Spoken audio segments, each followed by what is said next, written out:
Good Back of a Lord. Land Rover up a mountain? No, thank you. Oh yeah, his barber's folded up on the back seat. He's still got welly boots on. Oh yeah, you love it, sweetheart. Ooh. And there's like a half-eaten pork pie and a bottle of iron brew. Yes, we love to see it.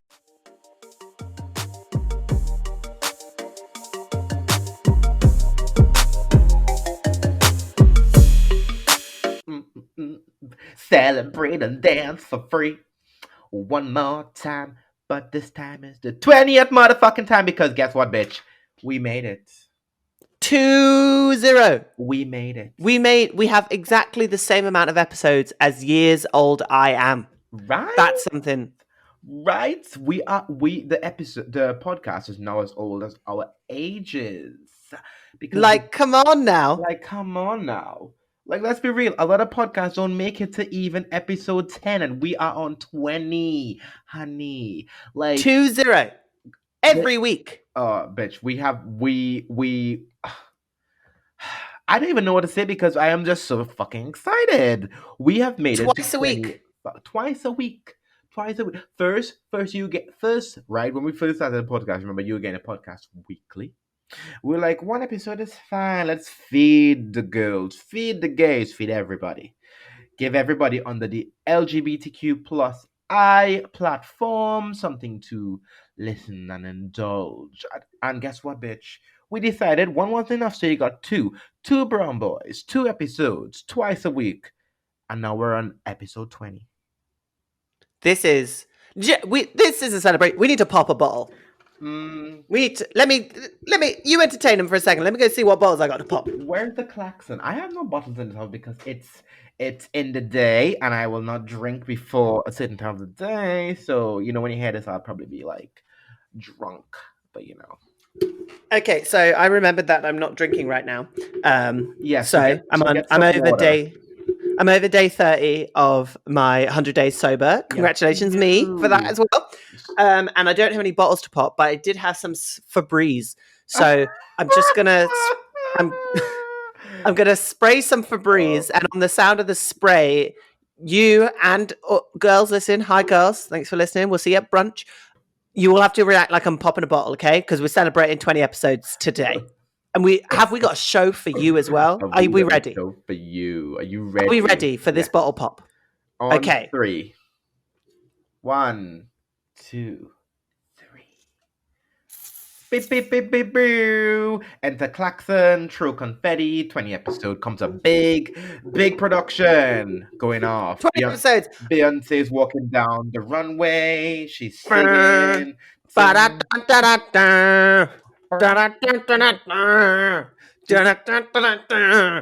Twirl, whirl, turn the hair, the whip, the ponytail whips around, gives you face, she turns around. The 802, 20 episodes. Wow. Love it. Wow. So that's our little 20th episode celebration. Thanks for joining us. Yes. I am your regular conductor on this coach. I am Dan James. You can find me at Dan James LDN on Instagram, Dan James LDN on Twitter. And joining me tonight, driving the mess that is the 802 coach, is my wonderful co-host, Nicholas Charles. It's Nicholas if you're feeling good, and Nick if you're nasty, like Janet Jackson. Nick. Baby. What did you call season 5 sometime? Okay, wow. Listen, I'm in a good mood. We're in a good place. Apart from if you take, all right, let me tell you something. The 802 for me and Daniel is a safe place for us because it's the place where we get to be creative and forget about the issues outside of the world. When we record this every week, I tell you not, we are in the best place ever, and we're so glad you guys are in the best place because you listen to us and we see the numbers, we see you sharing, we see you posting, we see those stars going up on Apple Music because we're back on Apple Podcasts, Hey, baby. Oh, we got a little word for them later. Got a little word for them later. Oh, and also, guys, we do see the support. We love it. We see those numbers climb. We have thousands of plays now. I know. Thousands of plays. Yeah. Of just me and this one sat chatting shit to each other every week and occasionally inviting on some people who are far more talented and interesting than we are to come and talk to us. Every single guest who's been on this show, thank you so much. We love you. We love that you came and supported our little thing. We do see it. We love it. from now, we just got to run it up. We're just running it up. Yeah, we're just So going we with it just, now. if you like the show, share it, tweet at us, let your friends know, pass on just one share. Hey guys, drop in the group chat. You like some gay nonsense? Here's two guys, some gay nonsense. And to be honest, they're not too bad to look at either. So go give them a little follow on Instagram, get your thirst on as well as listen. There's no downside to it. Amen. Right, should we get into our 20th episode? Yes. I guess that was our announcement section, right? I know. It's the 20th episode. We're celebrating. I know. Do you know what? Everything is just like so. Everything is just feels so good to be like, you know, a 20 episode, because let's be real, like you guys listen and you guys want the entertainment. So there probably not much announcement this week, because we're just giving the love and we're sharing the love with each one of you bitches. So just keep sharing the podcast. Tell your mom, tell your dad. Yeah. Tell your Instagram boys, tell your OnlyFans friends. Just tell everybody, because the more you tell people, the more people listen, the more you get content, and the more you love it. So you're welcome. So the other day was National Coming Out Day. Yeah. Congratulations on everybody who has come out recently. Welcome to the party. We've got party poppers, we've got streamers, we've got whatever you need to celebrate with us. And so for National Coming Out Day, I sort of debated whether we wanted to tell our coming out stories on the 8th too. But then I realized that there are places you can go if you want to find our coming out story. You want to hear about Nick's story about coming out while he was over in the Caribbean. You want to hear about my story of finding God, then finding not God, then finding Dick. Oh, that's disrespectful. This is a PG-13 podcast. It's my life. I can say what I want. So we had a fantastic conversation over on the When Did You Know podcast, which just recently dropped. So you can go hunt that out to do it. We also, Johnny Harvey's been on the show, who does I'm Coming Out. We had a brilliant conversation over on his. Has our episode dropped on I'm Coming Out yet? No, it will be out fairly soon, because they have not launched their new season. But we know when Johnny does drop it, you guys will know and we will share it. But keep a lookout for that, because that should be coming fairly soon, I think. So keep an eye out. That's the announcements. We're in these places. You can find us. Happy National Coming Out Day to everybody who came out. Happy Bi Visibility Day. Happy any other day that seems to be added, because they all seem to be now. There was also like Lesbian Day last week, right? I think happy Lesbian Day, girls. It was the day after we recorded the podcast, and it was Mental Health Day as well. And we have a mental health advocate on the show as well. But while we're talking about mental health, let's discuss what's got everyone's mental health a little bit shaken up this week, and specifically today. I don't know if you exist on Twitter, and then I don't know if you exist on gay Twitter, but there's been a little video going around of two girls getting married. Why are you getting married in the middle of a pandemic? I mean, you get married in the middle of a pandemic. Why are you having a wedding in the middle of a pandemic? I don't really understand. But that's not what's got everyone talking. One of the husbands decided to surprise his husband with a little flash mob dance set to Stupid Love by Lady Gaga. And he does the choreo, and it's cute. It's cute. It's a thing that happened that has everyone talking, and it's cute. A lot of the let's just say it's left gay Twitter very undivided. That's what I'm gonna say, because some of the girls are like, "Oh my God, leave them alone. They're like living life," and then others, including myself and Daniel, are like, "Please stop." Look, what we know about me is I am a bitter Betty when it comes to outward displays of love and affection. I've been your friend for as long as I can. We know. This is for your relationship. This is cute and lovely, and like if you know this is something your husband would love and you want to do for them, that is lovely and adorable and supportive, and I fully see that for you, and I love it for you, and do what's going to make your partnership work and make this day memorable for the two of you. Perfectly fine. No issue with me. Not a single one at all. The issue comes when you record that, you put that on the internet for us to see, and then there are a specific type of people who respond to that and like, oh, they think it's cute. And then the specific type of people, including me, that puts themselves in the position of either of them and honestly would just crawl up into a ball and roll away due to the secondhand embarrassment that I would be feeling. I would just simply collect my things and leave my wedding if that was going to happen. And I'd come back later. I'd come back later when it was over. I'd be like, oh, how'd it go? Did everyone like it? Did you have a good time? And they'd be like, oh, yeah, but I did that for you. And I'd be like, I don't know why. Have we not had a single conversation before we got married? Am I on 90 Day Fiancé that you're going to think that this is something that I like? No. So like, let's do it for who? But when you build something, when you create something, be it just a nice little video, and you put that on the internet for people to see, people will have opinions of that. And I just want to say, for the girls who are like, oh, we should let them be happy, and I don't see why everyone's being da-da-da-da-da about it. Personally, I didn't see anybody wishing them harm or anything, but just most people were saying, if that was me in that situation, I would gather my belongings and go home. I would leave the ring on the side and be like, clearly I've made a mistake. This because you don't know me at all. It is perfectly okay for people to not want it for themselves and to say that out loud. And we don't need y'all coming over like, can everyone just be nice about it? And it was their little moment and we should all just be nice. I'm like, no, we're allowed to be like, that's good for you, but also this is corny as hell. And basically what I'm saying is, if it was just a moment for you, keep it between you. You don't need to tell us about it. You need to bring it to us. And at the same time, we all know when you're sharing something on the internet, people are going to have opinions. It's always going to be divided. It's the internet. It's a place that you start a conversation. And if you posted that to the internet and it spread like a wildfire, people are going to have mixed reviews about it. My thing is this. Now, I love a bit of a dance and have a good time, and I love it. But Daniel, I'm telling you now, you will never see me putting a performance at my wedding.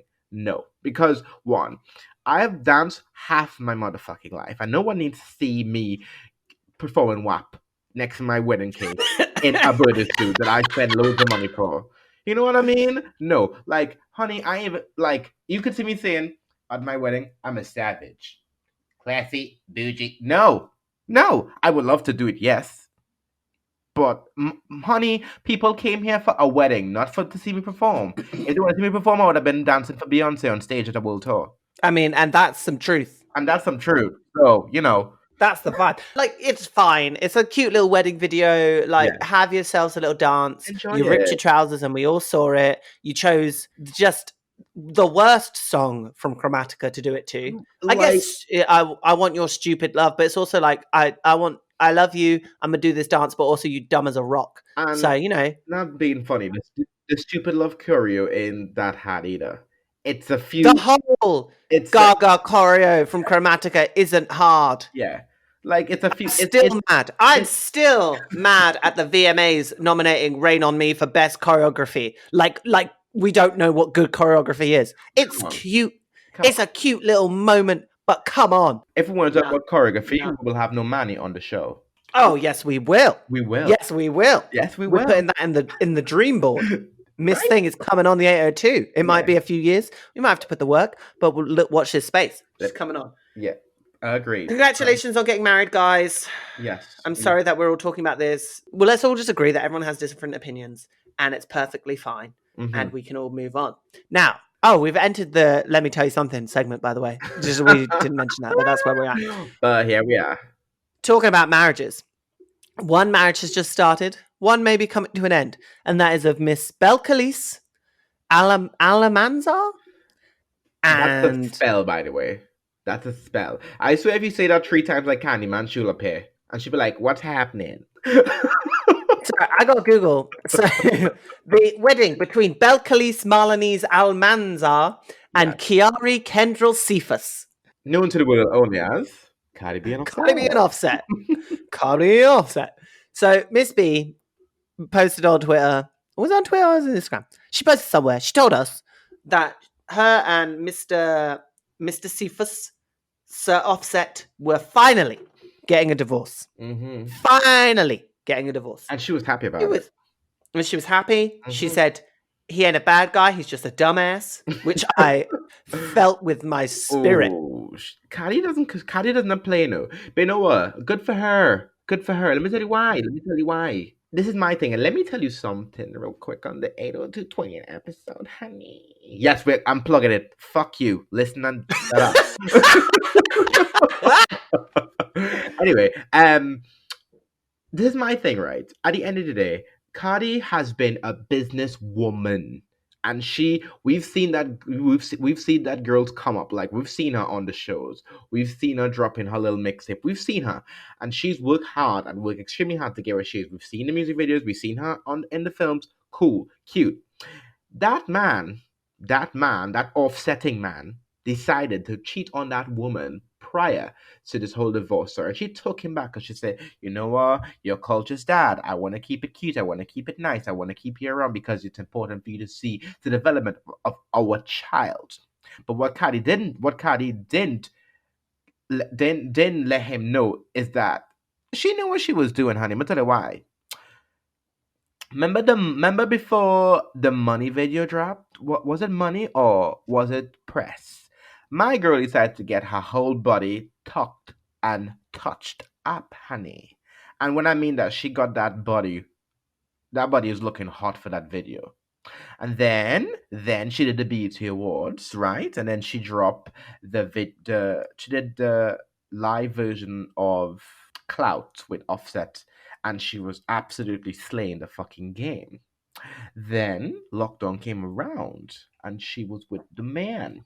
And when you're with someone who's been unfaithful for you, and your life is under a radar because you're now in the vicinity of each other for a very long time, you then realize that that man is fucking trash. So what did she do? She took the trash out, and now she's single and loving life.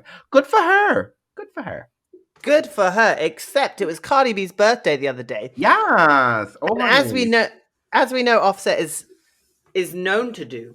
He bought her a custom Bentley with custom Rolls Royce with a custom Rolls Royce baby seat for culture. That was actually adorable. That's cute. And you can just see, like happened last time when he came on, he interrupted her performance with flowers, and he did all the apologizing and all that stuff.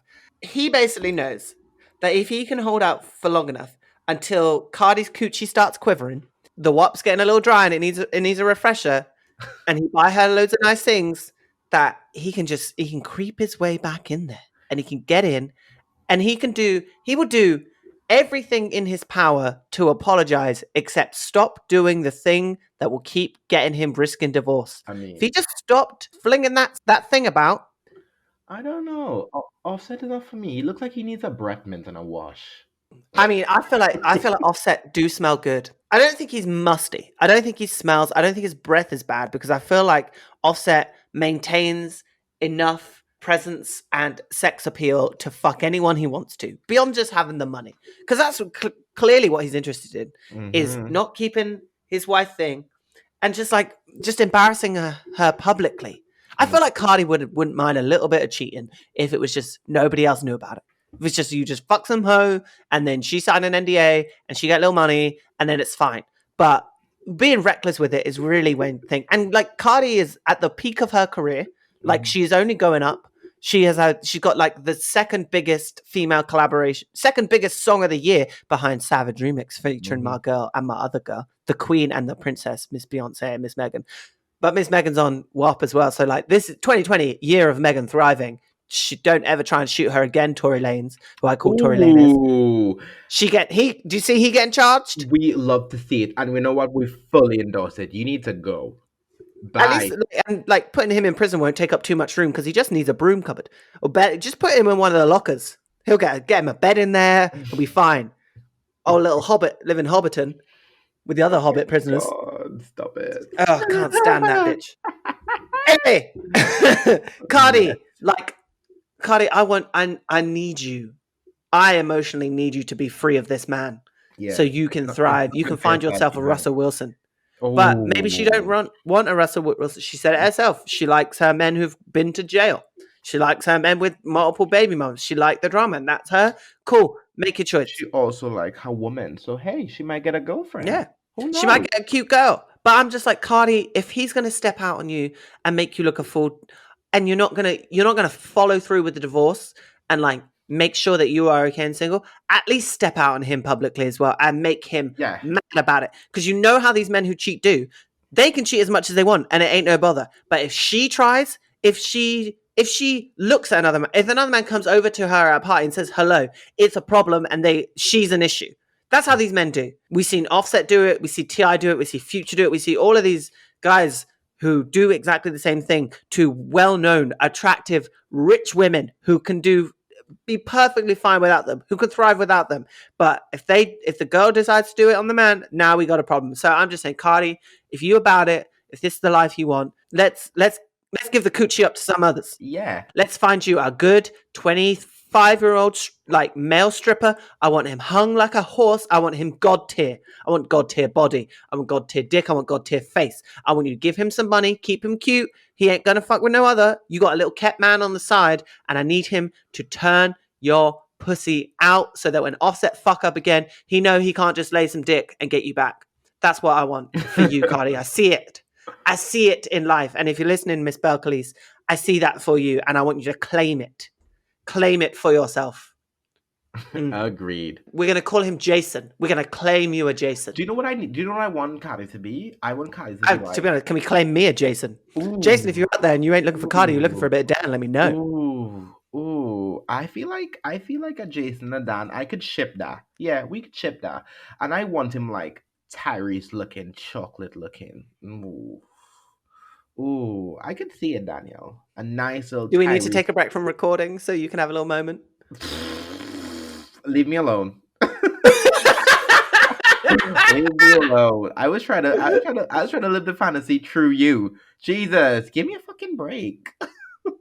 I don't like this is racism. I'm leaving. Black on black crime. Anyway, talking of black on black crime.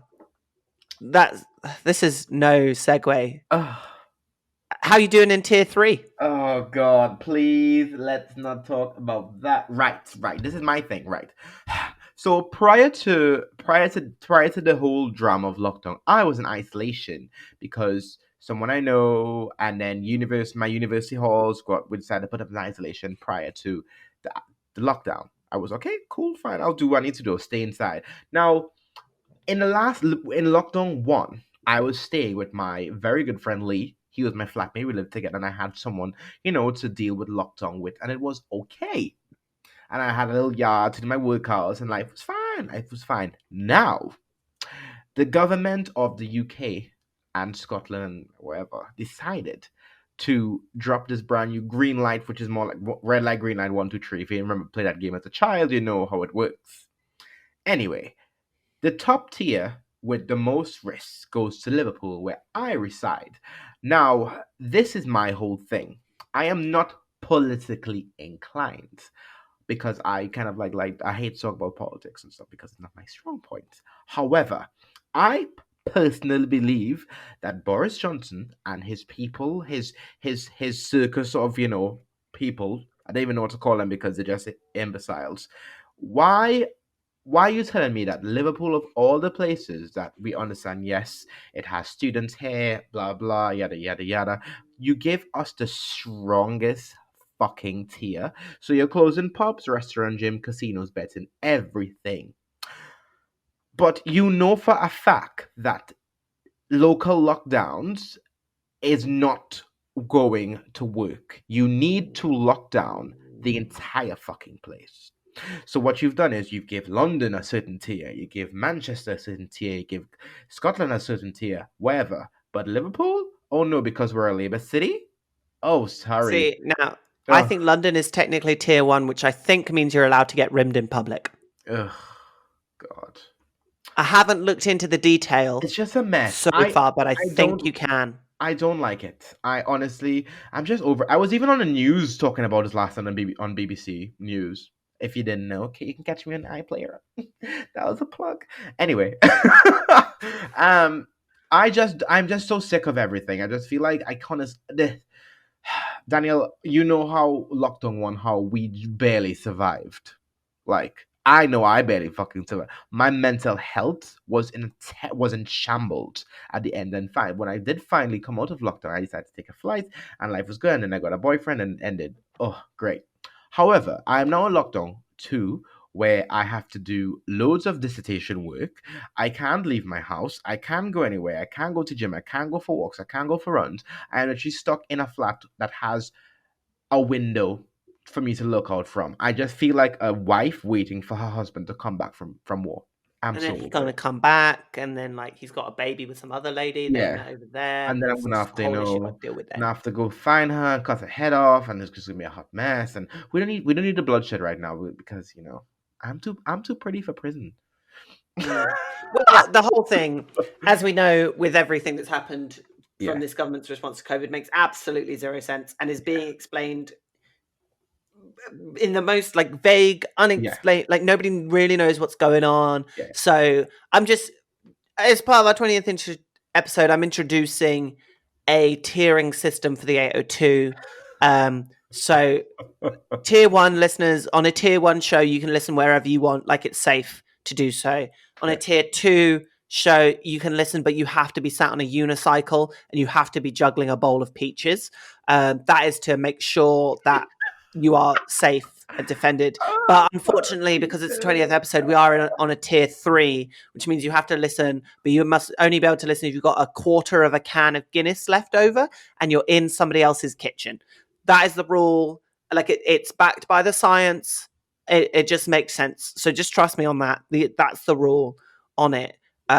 So yeah, tier 3 now, tier 2 maybe next week, tier 1.5 the week after. Then we're back to tier 3 because it didn't quite work the first time because we're not actually doing anything. Our track and trace app doesn't work. That's Oh broken as God. well. So, but make sure you're scanning in anyway. Yeah. Like You go to still have work, to do it. Yeah. but you Go know to work, if but you don't go to work. yeah, Matt Lucas did it. Go to work, don't go to work. Take public transport, but don't go on public transport, but go to work. But don't go Yeah. to work, obviously. Yeah. Like the whole thing is just like It's just a mess. somebody very clearly in bullet points tell me what I can and cannot do. But let's just talk about that. Let's just talk about one thing real quick. Let's just forget the tears for a For second. like 30 seconds. Let's So, talk about the fucking stupid fucking ad that they released about Fatima is a ballet dancer, but she should retrain to be in cyber. Excuse me? I mean, Fatima did actually always want to be in cyber. They forgot to tell you that. She's just been doing ballet on the side because she was bored. I was like, Absolute bollocks. Fucking bollocks. I was like, who said yes to this ad? Who said I'm gonna think, oh, this is a great fucking idea while they scratch the boil and drink the fucking green tea? Who thought this was a good idea? Oh, right. Now, before we move on to our interview, I actually have the answer to that question of who thought this was a good ad. So, girls, if you want to send a few emails, the agency that you need to go to get this sorted out, they are called QA. They're called QA.com. Go to www.qa.com/campaigns. And there used to be one called Rethink, Reskill, Reboot. It has now obviously been taken down. But QA, well done. Well done on making absolutely everybody who works in the arts, who doesn't have a traditional job, feel like dog shit in this ridiculous island that we have.